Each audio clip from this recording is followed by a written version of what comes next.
믿음, 소망, 사랑.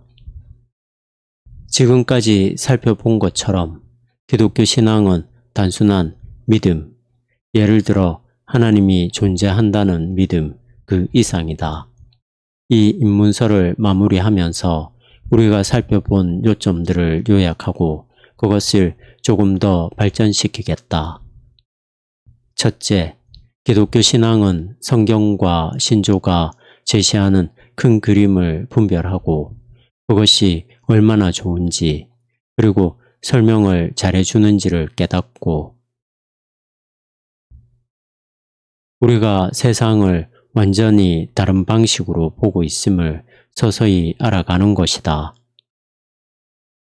내가 1장에서 언급한 작은 망원경을 기억하는가? 그것은 집에 굴러다니던 카메라 렌즈로 만든 것이었다. 맑은 날이면 목성의 위성들을 볼 수 있었고 별들을 배경으로 움직이는 위성의 운동을 추적할 수 있었다. 한 번은 화성의 운동을 몇 주간 추적한 적도 있다. 내가 본 것을 이해할 수는 없었다. 화성은 며칠 밤을 동쪽으로 가는 것 같더니 멈추었다가 서쪽으로 가는 것 같았다.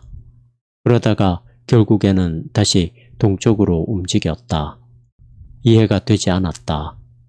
나는 과학 선생님에게 이것을 설명해 달라고 했고 그분은 도해를 그려 지구와 화성의 상대적 운동을 보여주었다. 5분 정도 후에 이해가 되었다. 어떤 일이 일어나는 것인지가 보였다. 납득이 된 것이다. 그러나 누군가가 내게 설명을 해주어야 했다. 선생님은 내가 본 것을 이해할 수 있는 틀을 제시해 주셨고 그 설명은 완벽했다. 그리고 왜 나는 그 생각을 못했을까 의아해했다. 그것이 바로 계시다.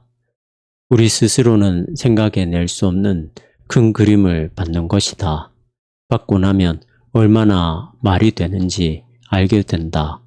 신학자들은 믿음이 이성 너머에 있으면서 동시에 이성적이라고 말한다. 그 의미는 우리가 완벽하게 스스로 풀 수 있는 게 아니라는 뜻이다. 실제가 어떤지 누가 가르쳐주고 보여주어야 한다. 그러나 일단 보는 관점이 제시되면 그게 얼마나 잘 설명해 주는지 깨닫게 된다. 믿음 안에서 자라는 과정 가운데 하나는 사물에 대한 이 깊은 이해의 영적 생명력을 이해하는 것이다. 어떤 의미에서 신앙의 이러한 측면은 무엇보다도 지적 수용의 문제다. 비록 이 새로운 관점이 옳다는 것을 증명하지는 못하지만 너무나 설명을 잘 해주었기 때문에 그것에 기초해 살겠다고 결심하는 것이다. 우리보다 앞선 수많은 사람이 그것의 신뢰성과 유연성을 발견했기 때문이다. 신조를 암송하는 것은 우리보다 먼저 믿음의 길을 가면서 그 위대한 주제들을 터득한 사람들과 손을 잡는 것이다. 여기에서 자연스럽게 믿음의 둘째 요소가 나온다. 바로 이 하나님과 이 사고방식을 신뢰하고 그 함의를 탐험하는 것이다. 믿음이란 수박 겉핥기는 전혀 적합하지 않음을 깨닫는 것이다. 실제의 표면만 훑고 얻는 제한되고 빈약한 관점을 훨씬 능가하는 큰 그림을 발견해야 한다. 많은 사람이 보이는 게 전부다라는 신조를 따른다. 그러나 우리는 더 위로 그리고 더 안으로 들어가라고 그리고 다른 사람들도 눈을 뜨고 시야를 확장해 실제에 대한 더 깊고 풍성한 이해에 도달하게 도우라고 부름받았다. 셋째, 믿음은 우리가 사는 방식의 문제다.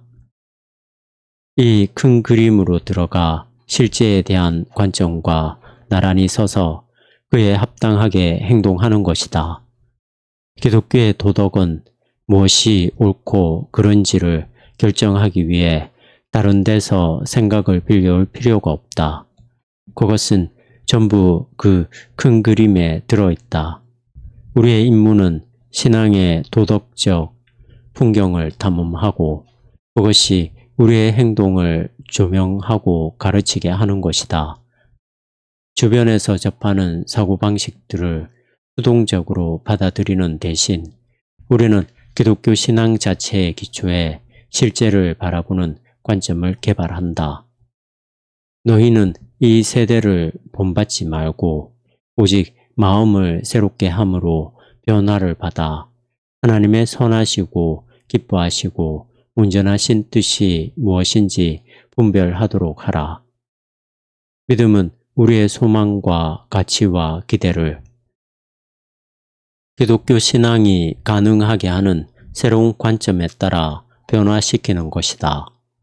우리가 누구인가 하는 것이 우리가 보는 것에 영향을 미친다. 기독교는 우리가 누구인지를 바꾸어서 새로운 눈과 새로운 방식으로 세상을 바라보게 해준다. 넷째, 기독교 신앙은 세상을 있는 그대로 받아들이는 것만이 아니다. 기독교 신앙은 그것이 바뀔 수 있음을 기쁘고도 확신 있게 선언한다. 우리는 죄인이다. 그러나 우리는 용서받고 변화받은 죄인이 될 수 있다. 우리는 죽는다. 그러나 우리는 새 예루살렘으로 들어가 그 궁 안에서 영예로운 시민으로 살 수 있는 권리를 받았다. 기독교의 선포에서 믿음과 소망은 서로 밀접하게 연결된다. 두 가지 다 하나님의 신실함과 자비에 기초하기 때문이다. 소망의 하나님이 모든 기쁨과 평강을 믿음 안에서 너희에게 충만하게 하사 성령의 능력으로 소망이 넘치게 하시기를 원하노라. 다섯째로 기독교 신앙은 변화된 행동으로 이끈다. 우리가 사는 방식에 영향을 미친다. 로마에 있는 기독교 공동체에 쓴 편지에서 바울은 그들의 믿음이 당시의 모든 사회에 알려져서 기쁘다고 했다. 같은 편지에서 바울은 그들의 순종이 알려진 것도 기뻐한다. 바울은 믿음의 순종에 대해 말하면서 이 두 가지를 연결한다. 이 말은 그리스어로 믿음으로부터 나오는 순종 혹은 믿음에 기초한 순종을 의미한다. 역설적이게도 천국에 대한 믿음은 일부 비평가들이 주장하는 것과 달리 그리스도인들이 이 세상을 외면하게 하지 않는다.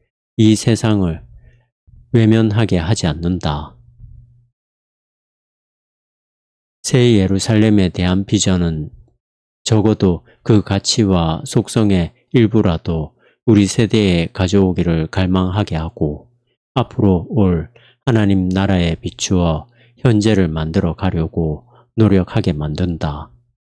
만약 천국이 더 이상 고통이 없는 곳이라면 지금 우리 주변에 보이는 고통에 대해 어떻게든 해보려고 해야 하지 않겠는가?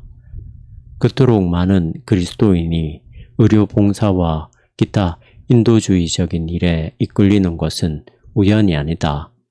역시 기독교 신앙의 큰 그림에 속하는 일이다.